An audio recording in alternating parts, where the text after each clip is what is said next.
પપ્પાનું ઘર યાદ આવે છે. એટલે અત્યારે હું બધું કામ કરતી હતી ને તો વિચાર્યું કે સતત 8 વર્ષ આ ઘરમાં અહીંયા અમારો આમ તો સુખી સંસાર અહીંયા મંડાણો છે મારો બેયનો.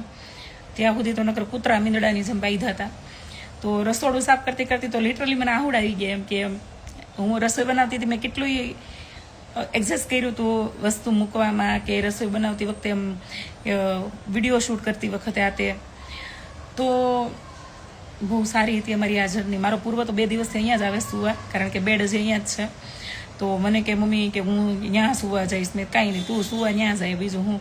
તો 2 દિવસથી અહીંયા સુવે છે. જો કે 1 તારીખ સુધી અમારે અહીંયા રેન્ટ ઉપર નથી આપવાનું, 1 તારીખ સુધી રાખવાનું છે. હાય ખુશી, જય શ્રી કૃષ્ણ. તો 1 તારીખે અમે રેન્ટ ઉપર આપીએ છીએ, ત્યાં સુધી અહીંયા રહેશે. ગેસ્ટ કદાચ અહીંયા વહેલા આવે એ લોકોને અહીંયા સુવા બેસવા માટે, એટલે સાફ કરી નાખો બેડ છે અહીંયા, ગાડલા નરેશ અહીંયા 10 ગાડલા નખાવી દેવાના છે. તો અહીંયા કોઈને સૂવું હોય તો સુવા થાય એમ. તો હજી તો 20 દિવસ અહીંયા છીએ અમે, મતલબમાં કે આજે 12 તારીખથી તો 17-18 દિવસ તો મારું છે અહીંયા. પછી જો કે હજી મારું પોતાનું છે આ ઘર, અમે રેન્ટ ઉપર આપીએ છીએ, એટલે હું ગમે ત્યારે આવી શકું. બટ આમ થયું એવું એમ કે કેટલું આમ આ ઘર છે એનાથી 3 ગણું મોટું છે એ ઘર. એટલે આમ મા દીકરો અમે કાલે જ ચર્ચા કરતા હતા. ક્રિશ તો અહીંયા છે ને, ક્રિશ કોલેજ કરે બહાર, અને ત્યાંથી નજી સીધો બહાર જતો રહેવાનું. તો વિચાર આવ્યો કે 3 જણા છીએ આખા ઘરમાં, ને એમાં ક્રિશ તો પૂર્વે કદાચ બહાર જવાનું વિચારે. તો મેં કીધું હું કરીશ, હું એકલી એમ. એટલે એવું બધું થતું હતું. ને અમારી કામવાળી સરસ મળી ગઈ, મને પહેલા દિવસે જ મળી ગઈ. 19 અમારે આવવાનું છે, આવી જ જાજે ભાઈ. બેનું ત્યાં તમ તાર વિચારવાનું હોય. જય માતાજી મનુભાઈ ખાચર. તો કામવાળી છોકરી સારી છે, 5000માં બધું કામ આપી દીધું મેં એને. અને આજે તો બિચારી, આજે મેં મારા ત્યાં મેં બ્રાહ્મણને ફોન કર્યો કે અમે બધું અહીંયા સેટ કરી દીધું છે ને અઠવાડિયા સુધી કંઈ ચૂલા પૂજા વગર થોડું. મેં કીધું મારે રસોઈ થોડી બનાવ્યા વગર રહેવાય. એટલે બ્રાહ્મણે એમ કીધું કે એવું કંઈ ન હોય કૃષ્ણાબેન, કે તમે ગણપતિ દાદાને કોઈ વિઘ્ન ના આવે તમારા કોઈ આ કાર્યમાં, નવા ઘરે આતે, તો તમે કે અત્યારે લાડવા બનાવીને ગણપતિ બાપાને જુવારી દો. કે મેં કીધું માતાજી લાપસી કરું તો કેમ થાય? એટલે એને એવું કીધું કે માતાજીની લાપસી તો તમારે હમણાં કરવાની જ છે. અને માતાજીની કંઈક શયન પૂજા ચાલુ કરશે તો કે 15 તારીખથી 1 દિવસ માતાજીની મૂર્તિને રાખવાની છે આપણે ધાનમાં, 1 દિવસ માતાજીની મૂર્તિને રાખવાની છે ફૂલમાં, અને 1 દિવસ માતાજીની મૂર્તિને રાખવાની છે ફળમાં. તો એ વિધિઓ આપણે ચાલુ થશે કે, પણ તમે અત્યારે તમે લાડવા બનાવીને જુવારી ગયો. બપોરે મેં લાડવા, કઢી, પુલાવ, શાક, રોટલી બધું બનાવીને ભાઈ ને ભાભી ને બધા હતા તો જમી લીધું અને જુવારી દીધા. અને પછી એવું વિચાર્યું કે આપણે હવે 19 તારીખે ઓલરેડી સાતમ છે, ત્યારે ચૂલા પૂજા તો અમે કરવાની થશે. સાતમે તો કરતા જ હોય. અને સાતમે યજ્ઞ નથી, સાતમના દિવસે માતાજીનો રાંદલ તેડીએ છીએ, કારણ કે હાજા નરવા દીકરાઓને રાખ્યા. તો આ જર્ની મારી એકદમ વ્યવસ્થિત રીતે પાર ઉતરી ગઈ. તો માતાજી તેડીએ છીએ, મૂર્તિની પ્રતિષ્ઠા કરીએ છીએ, સવારે કુંભઘડો મૂકવાનો છે, ચૂલા પૂજા, ઉમરા પૂજા ને એવું બધું કરાવી દેશે. તો એવું બધું છે. માં ખોડલ સદા સહાય. તે હા, એ વાત સાચી. વાસ્તુ લેવાનું છે ને બાપા, લેવાનું એટલે જબરદસ્ત લેવાનું છે. મેં તો બહુ સિમ્પલ પ્લાનિંગ કર્યું હતું, પણ ભાઈ ને બધાએ થઈને જબરદસ્ત પ્લાનિંગ કરી નાખ્યું છે. બટ મજા આવશે. તો સતત ફૂલ તૈયારી છે. આજે 12 તારીખ થઈ ગઈ છે. ઓલમોસ્ટ બધા ઓર્ડરને બધું અપાઈ ગયું છે. અને અંદરથી વધારે પડતો એક્સાઇટમેન્ટ છે. ને આ ઘર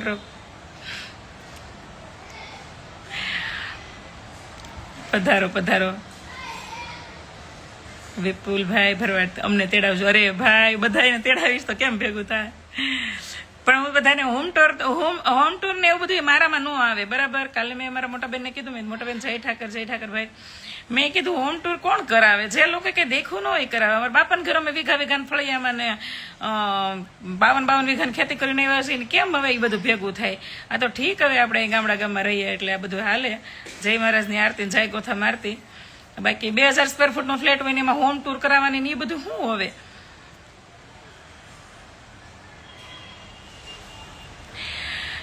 કેમ છો દીદી? બહુ ઝાઝો સમય પછી. જય મુરલીધર, રાધે આહી, જય મુરલીધર. એટલે અત્યારે થોડીક ઇમોશનલ થઈ હતી, કારણ કે હું ફ્રીજ સાફ કરતી હતી. તો વિચાર્યું કે આ ફ્રીજને 8 વર્ષ આપણે સાફ કર્યું હોય, પછી પ્લેટફોર્મ સાફ કરતી હતી તો બી એવું થયું મનમાં કે ઓહો, એ કેવું કહેવાય. કા મેં જીવનના દરેક રંગોમાં હું રંગાતા શીખી ગઈ છું. મારા ભાભી એક દિવસ મને એવું કહેતા હતા, અમે શાકપુર ગયા ને તો હું ત્યાં શાકપુર ઉપર હોઈ ગઈ હતી. વિપુલભાઈ ભરવાડ અમે મામેરા લઈને આવશું. અરે ભાઈ હો વરના થાવ, પણ મામેરા બમેરા નથી લઈને આવવા બાપા. મામેરા વાળા કેટલા તૈયાર થયા છે, મને તો ઈ થયું. મેં ઓહો હોય, અમારા રસિકભાઈ તો આખે ફેમિલીનું બધું લઈને બેઠા છે. પછી રશ્મિના સસરા મારા પપ્પાએ મને દીકરી માયની છે, તો કાંક તો એ બેના લીધે ધ્યાનમાં. પણ કેટલા લોકો, દીદી તમારે શું લેવું છે, દીદી તમારે શું લેવું છે, દીદી તમે કહો તમારે શું લેવું છે. હું તમારે કાંઈ નથી લેવું, તમારે એટલા બધાનો પ્રેમ ભાવ છે, એ જ મોટી વાત છે. અને મારા માટે એ ઘર બહુ લકી છે, બહુ જ લકી છે. એમ માનજો કે 350 લોકોને અત્યારે ક્લુ આપી રહી છું કે હું મારા નવા ઘરે એક નવું પ્લાનિંગ પણ કરી રહી છું, કંઈક સમથિંગ ન્યૂ. તો મજા આવશે. થોડી એક્સાઇટેડ છું, બટ સરપ્રાઈઝ. હવે એટલા બધા દિવસ ખેમાશું તો એક વીક વધારે. તો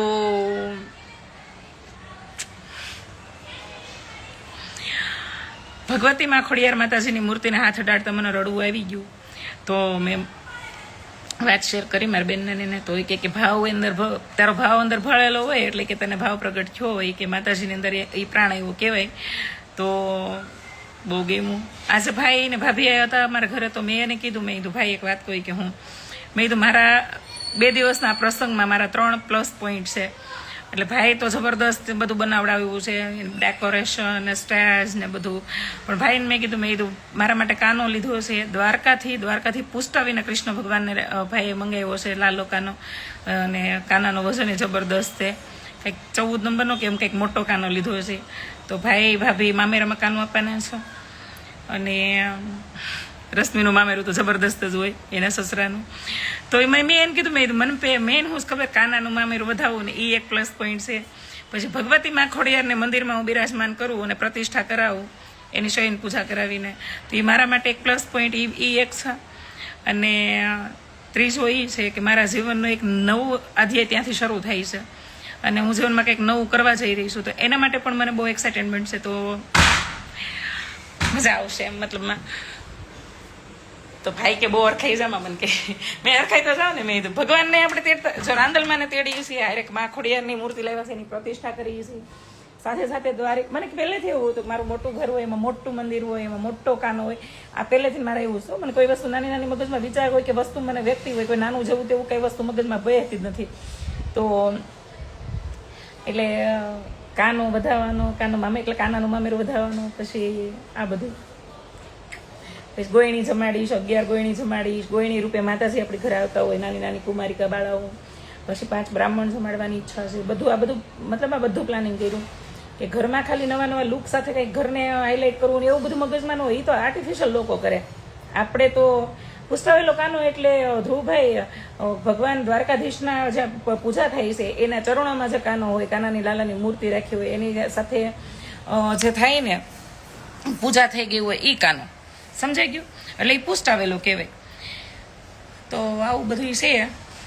અને એટલું બધું ભગવતીની કૃપાથી બધું પાર પડી ગયું કે ને કે મેં ઘણી વાર મારા લાઈવ દરમિયાન કીધું છે કે ગણેશના કામ ગણેશ ઉકેલે, ગણેશના કામ ગણેશ ઉકેલે. તો મેં જ્યારે એવું નક્કી કર્યું કે 2 દિવસનો પ્રસંગ કરવો છે, પહેલા દિવસે કુંભઘડો મૂકીને માતાજીની મૂર્તિ પ્રતિષ્ઠા કરવી છે, ગોયણી જમાડી છે, રાંદલ તેડવા છે. પછી બીજા દિવસે યજ્ઞ છે, સવારથી બપોર સુધી બીડું હમાઈ જાય. પછી તરત બપોર પછી મામેરાને, સાંજે જમણવારને અમારા બધા ગેસ્ટને બધા ઇન્વાઇટ કર્યા હોય. તો 2 દિવસનો સતત આ પ્રસંગ છે. પ્રસંગમાં 4-5 લૂક કરીશ, એવું બધું હતું. બરાબર. તો મને એ બધી વસ્તુનો હરખ હતો, એની કરતાં હરખ ડબલ આ થયો. બોલો, ગણેશના કામ ગણેશ ઉકેલે એ શબ્દ એટલા માટે લાગુ પડ્યું કે કોઈ વસ્તુ મારે ભેગી કરવી જ ન પડી. બધું એની હાથે હાથે થઈ ગયું. કોઈ માણસો અચાનક મારા જીવનમાં આવ્યા, અચાનક જ મારા જીવનમાં ખોટ હતી એ બધી પૂરી. કોઈ માણસોએ મારા માટે આઉટફિટ રેડી કર્યા, એ પણ એવા કેવા એ લોકોના શોરૂમ છે. આપણે તો કઈ દિવસ એ લોકોને માટે કસ્ટમાઇઝ તો ન કરાવી શકે એટલું બધું હેવી કલેક્શન, અથવા તો હું કરાવવું નહીં, કરાવી તો શકું પણ કરાવવું નહીં, કે નો રેન્ટ ઉપર લઈ શકું, અથવા તો હું માંગી તો ન શકું. મરવું ને માંગવું એ બરાબર થઈ જાય મારે. તો એમનો સામેથી કોલ આવ્યો કે તમારી સ્ટાઇલ્સ, તમારા આઉટફિટ અમે રેડી કરશું. મેં કીધું ઓકે, નો પ્રોબ્લેમ. કારણ કે મારે પહેલાં એકવાર એ લોકોની આઈડી વિઝિટ કરીને ત્યારે એવું એક ડ્રીમ હતું કે આ લોકોના આઉટફિટ એકવાર પહેરવા છે. પણ એમણે સામેથી કોલ કર્યો અને કોલ કરીને પાછું એવું કીધું કે તમે મારા બેન. ઓહો, એમ થાય કે આ જીવનમાં કોઈના માટે કંઈ પણ કરેલું છે ક્યાંય જાતું નથી. આ હકીકત છે. થેન્ક યુ સો મચ જેમણે પણ અભિનંદન પાઠવ્યા એમના માટે. તો આઉટફિટથી લઈને મારી જ્વેલરી, મારું લુક, મારો મેકઓવર, તો એવા સુરતના ખ્યાતનામ બધા વ્યક્તિઓ છે કે જેમના નામ છે આટલા મોટા, એ લોકો મારી સાથે અચાનક કનેક્શનમાં એવા કનેક્ટ થયા અને એમણે બધાએ મારા માટે આ બધી વસ્તુ કરી. તો મને ક્યારેક વિચાર આવે કે આ યુનિવર્સ છે ને, જ્યારે તમે કંઈક નક્કી કરી લ્યો ને ત્યારે બધી વસ્તુ તમારા માટે કરવા માંડે. તો I am so lucky, I am so very happy today really, કે આજ મને એમ થયું કે ના ના ના ના યાર, જેટલું ધારતા તે એટલું અઘરું નહોતું. દીદી હોમ ટૂર કરાવજો પ્લીઝ, તમને ના ઈચ્છા હોય તો પણ અમને ઈચ્છા છે તમારું ઘર જોવાની. શ્યોર, પણ હોમ ટૂરની કોઈ રીલ વીલ નહીં બનાવું, બરાબર? એક નામ મારું છે ખ્યાતનામ, તું મારો દીકરો હોવરનો થા અને તું અમારા ઘરનો હિસ્સો છો ને અમારા જીવનનો ભાગે છો બાપા. નકર તું જે આ માંગણી કરીને બેઠો ને, એ માંગણી હું કોઈને કરવા દઉં એમ, અને હું કોઈને આપું એમ. હું બીજી ભાઈ જ છું, મારા જીવનના નિયમ છે, હું કોઈનું માંગું નહીં, હું કોઈને આપું નહીં, પણ અમુક નિયમો અમુક માટે તોડતા હોય, એમાં તું આવીશ ભાઈ. એટલે તું મારું મગજ ખાઈ જાય ને તો મને એમ થાય દાઈજ નો છોડે તારું ઉપર. અત્યારે રહો છો એ મકાન સેલ કરી દીધું કૃષ્ણાબેન? ના સેલ નથી કર્યું, રેન્ટ ઉપર આપ્યું. ભગવતીની કૃપા હશે તો મારે આ સેલ કરવું જ નથી ક્યારેય, પણ ન કરે ના રહે ને, ક્યારેય જીવનમાં કોઈ એવી જરૂરિયાત આવે તો કરવી પડે. આપણે કઈ એવી બધી ફાંકા ફોજદારી કરાવીએ નહીં, બરોબર? કે આપણે કરોડપતિ અરબોપતિ થઈ નથી ગયા, પણ અત્યારે માતાજીની દયા છે તો અત્યારે કોઈ સેલ કરવાની ઈચ્છા નથી. બરોબર, 2 વર્ષ પછી જોઈએ છીએ કે ભાઈ જરૂર પડશે તો કરશું, બરાબર? નકર અત્યારે કાંઈ જરૂર છે એ નહીં. અને રેન્ટ ઉપર દઈ દીધું છે અત્યારે. બહુ સારું એવું મસ્ત કપલ રહેવા આવી રહ્યું છે. એક ભાઈએ 3-4 વાર લખ્યું છે સગા ભાઈ છે, તો ભાઈ મારા સગા ભાઈ છે, મારી મમ્મી જણીને ગયા છે, ટેન્શન તમે ન લ્યો. અને કદાચ મારો સગો ભાઈ ન હોય ને તો મારા માનેલા ભાઈ હોય ને, સગા કરતા વિશેષ હોય. એટલે એ ચિંતાઓ તમે ન કરો. ફેક આઈડી ન બનાવો, ફેક હોય તો રિયલ આઈડી હોય તો તમે રિયલ વાતો કરો અહીંયા, બરાબર? આ તો મને એવું થયું કે મારા ઘરે હું છેલ્લું એક લાઈવ કરું અહીંયા, કારણ કે આ ખૂણા બેહીને મેં કેટલાય લાઈવ કર્યા છે, તો વિચાર્યું કે એક લાઈવ કરીએ. એ ભગવાન, मलाई चालू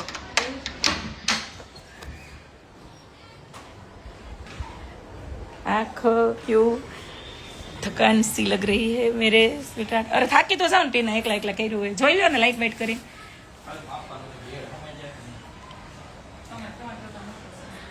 સમય જશે. આ ઓલું છે ને, ઓલું કે ડ્રેસિંગ છે ત્યાંથી અડાડી કરશે, એટલે તો સ્લાઇડર રાખ્યા હતા કબાટ, નડે નહીં ને એટલે. Thank you Rashidaben, thank you. તમારું મંદિરના ફોટો મોકલજો, દર્શન કરાવજો. બધું આવશે, બધું બેક ટુ બેક 8 થી 10 રીલ હું પોસ્ટ કરવાની છું, જેમાં રાંદલમાના તેડા હશે લઈને પૂજાની રીલ આવશે, એક માતાજીની પ્રતિષ્ઠાની રીલ આવશે, કુંભઘડાની રીલ આવશે, પછી યજ્ઞમાં બેઠી છે એ રીલ આવશે, પછી નીચે અમારે જે મામેરા ભરશું એ રીલ આવશે, પછી જમણવાની એકાદી રીલ આવશે, ગેસ્ટને મળતી હોય એ વેલકમ હતી એ રીલ આવશે. ઘણી બધી રીલો મેં નક્કી કરી છે મનમાં, તો એ બધી રીલ આવશે. તમ તારે અલગ અલગ લુક 4-5 કરવાની છે, તો બધી રીલ આવશે. જોજો, એ બાને ઇનડાયરેક્ટલી ઘરે જોવાઈ જશે. પણ મને એવું થયું કે ઘરના કે હોમ ટૂરના વિડીયો થોડા પોસ્ટ કરવાના હોય યાર. હે, કરવાવાળા કર્યા જ છે અમુક લોકો, નથી કહેતા કે, પણ હું ન કરી શકું. મારા બાપ રસિકભાઈ પોલરાજ, મારા પપ્પાએ એવું કીધું છે કે બારીમાંથી દેખાતું આકાશ આપણું ન હોય, આકાશ આખું આપણું હોવું જોઈએ. તો આપણી ક્ષમતા પ્રમાણે, હેસિયત પ્રમાણે આપણે જીવનમાં કંઈ હાસિલ કરીએ, બરાબર? અને માતાજીની કૃપા હોય તો થાય તે. પણ મને ક્યાંક અટકવું કે સ્ટોપ કરવો નથી ગમતો. હજી કાલની જ વાત છે કે ત્યાં રસિકબા ને જાગુબા આવવાના છે. રસિકબા ને જાગુબા ને એના બાપુ ત્રણેય આવવાના છે, અને એ તો જબરદસ્ત તૈયારી કરી રહ્યા છે બાપા. તો હજી હું ત્યાં બાલ્કનીમાં ઊભી હતી ને, રિવર, મને ત્યાંનો એક જ ખૂણો બહુ ગમી ગયો હતો જ્યારે હું ત્યાં જોવા ગઈ ને ત્યારે. તો બાલ્કનીમાંથી ઊભા ઊભા જ્યારે રિવર ઉપર નજર ગઈ ને, તો બાજુમાં જ રિવર ગ્રીન અમારી સોસાયટી છે, ગોપીન વિલા રિવર ગ્રીન. તો મેં વિચાર્યું નરેશ મેં અહીંયા એક પ્લોટ લેવો છે. મને કે હજી અહીંયા શિફ્ટ થયા શું કરીશું? મેં તોય લેવો તો છે. તો મને કે હવે મને ખબર પડી ગઈ તું એમાં લાગી જાય. તો આવા સપના હોય મારા, ક્યાંય સંતોષ છે અંદરથી, પણ આમ કે અટકવું નહીં. ઓસ્ટ્રેલિયાથી હાય દીપ્તિ, વેટ લોસ પાવડર. જય માતાજી, કોંગ્રેચ્યુલેશન વાળાને બધાને થેન્ક યુ. ગોપીન સર્કલ પાસે ફ્લેટ છે. યસ,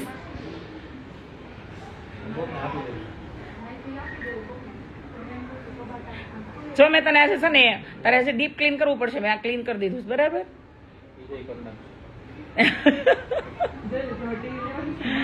એ કે મારે ફ્રીજ લેવું હતું ના લે મેં પેલા ગુડે મેં બધું હાવ એટલે હાવ રિઝનેબલ માં કાઢી નાખ્યું. બોલો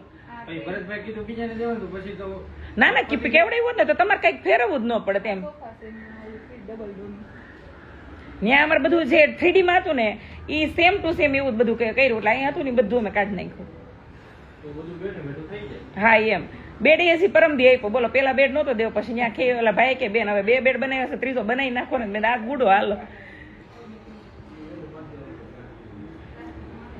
તારે વોશિંગ મશીન છે નથી ને તો ફ્રીજ એવું પણ નહીં છે. આ મોટું છે તમારે મોટું છે તો તમારે ફ્રીજ ત્યાં વહી જાય કારણ કે અહીંયા ઘણા બધાને વોશિંગ મશીન નથી ને એ લોકો ફ્રીજ ત્યાં મૂકી દીધું એટલે અહીંયા તારી જગ્યાએ તે સારી રહેશે.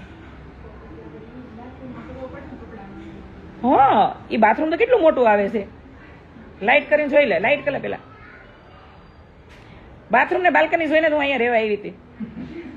પાસે 20 લાખ રૂપિયા હતા ત્યારે જયારે રહેવા આવ્યા ત્યારે. અને મને માથે કરવા ગમે નહીં છોકરા તો એ નાના હતા રહેવા આવ્યા ને ત્યારે.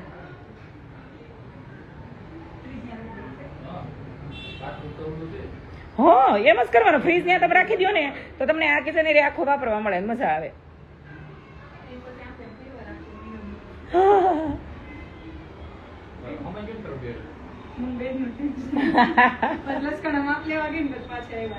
કઈ વાંધો નહીં 1 તારીખ થી આવજો વાત નરેસરે કરી લેજો બરોબર. એ હારું હલાવજો જરીક બાણું ખેતી છે ને બેટા આ કરી દે હજી આ સોફા લેવા આવવાના છે ને ઘડી ખૂતી સાઈ હું. હા જૂના મકાનમાં કોને આપ્યું રહેવા હું તો ઓળખતી નથી. મારા હસબન્ડના કોઈ ફ્રેન્ડ છે એમને પેલા જેઠનો દીકરો આવવાનો હતો પણ એ લોકો ઘરનું જ જોવે છે એટલે તમે એક વિડીયો બનાવ્યો હતો ઘણા સમય પહેલા બહુ જ ગમ્યો હતો પણ હવે તે નથી મળતો. સોંગ હતું નથી મને જવા દે તો ગરાસીઓ બહુ કરી હવે ગરાસિયાથી હું આગી વહી ગઈ ટેન્શન લેમાં. Thank you Radhi. Congratulation Junagadh આવો છો. હું જુનાગઢથી ઘરે આવી હો ભાઈ. જય શ્રી કૃષ્ણ જોરુભાઈ કુમાર જય શ્રી કૃષ્ણ. ચલો આજે એક વાત કરી દો આની અંદર જ લાઈવ કર્યું છે પછી મારી પાસે ટાઈમ રહે ન રહે. ગઈકાલે મેં એક વિડીયો પોસ્ટ કર્યો છે ખેડૂત ભાઈના સમર્થનમાં બરાબર. પર્ટિક્યુલર મેં કોઈનું નામ નથી લીધું એમાં કોઈ પણ સમાજનું. તો એક અમુક સમાજે એટલે અમુક નહીં પણ એક પ્રોપર એક જ સમાજ આખું માથે ઓઢ લીધું છે. પહેલા તો મને એ નથી ખબર કે ત્યાં જે ઢોર ભેળવી દીધા છે એ સમાજ આ જ છે. એટલે જો કે આ વાત ઉપરથી આ બધાના વિરોધ ઉપરથી સાબિત તો થઈ ગયું કે કદાચ એ સમાજના કોઈ લોકો હશે બરાબર. પણ મેં મારા વિડીયોમાં કોઈ પણ સમાજનું ખુલીને કોઈ નામ નથી લીધું. આવારા તત્વોને જ કીધું છે. સમાજમાં જે આવારા તત્વ હોય ને એને જ માથે ઓઢવાનું હતું. પણ મેં જોયું કે બહુ મોટા પ્રમાણમાં આવારા તત્વો નીકળ્યા. સતત એમણે બહુ બધા ડીએમ કર્યા છે મને. ડીએમ વાંચવાની તો ટાઈમ હતો નહીં અને બહુ બધી કમેન્ટો એટલી બધી આવી છે. તો ભાઈ જરીક માપે આપણે રહેવાય. ક્યારેક કોઈ લેડીઝનો મગજ જાય ને તો આપણે જરીક વિચારે કે કેટલી હદે આ લોકોને કંટાળો લેવડાવી દીધો હોય બરાબર. અને પછી એટલું બધું તમને દુઃખે લાગી જાય તો પછી આપણે આ રીતે હલાય જ નહીં જીવનમાં. શાંતિ હાલો રે કહે ને કે રાગે રહેવાનું. બહુ એટલે બહુ ઓલું નહીં કરવાનું. અને મેં એમાં ચોખ્ખા શબ્દમાં કીધું છે કે કોઈ પણ સમાજમાં આખો સમાજ ક્યારેય ખરાબ હોતો નથી. લુખી નાવ તો દરેક સમાજમાં હોય. એમાં મારો સમાજ આવતો જ એમાં કે તમારે એકનો સમાજ તો હોય નહીં. પણ આ જે કમેન્ટ હતી ને એ જોઈને એવું લાગ્યું કે બહુ મોટા પ્રમાણમાં છે. રીલ બનાવવા કોકને આપી દેજો બાકી ત્યારે ટાઈમ જ નહીં રહી. એ તો રીલ તો મેં બહુ બધાને આપી દીધું. શૂટ આખું આપી દીધું છે. અમારો દર્શ છે એ રીલ બનાવવાનું છે 4-5. બેન તમારા વિડીયો જોઈને બહુ શીખવા બહુ મળે છે. થેન્ક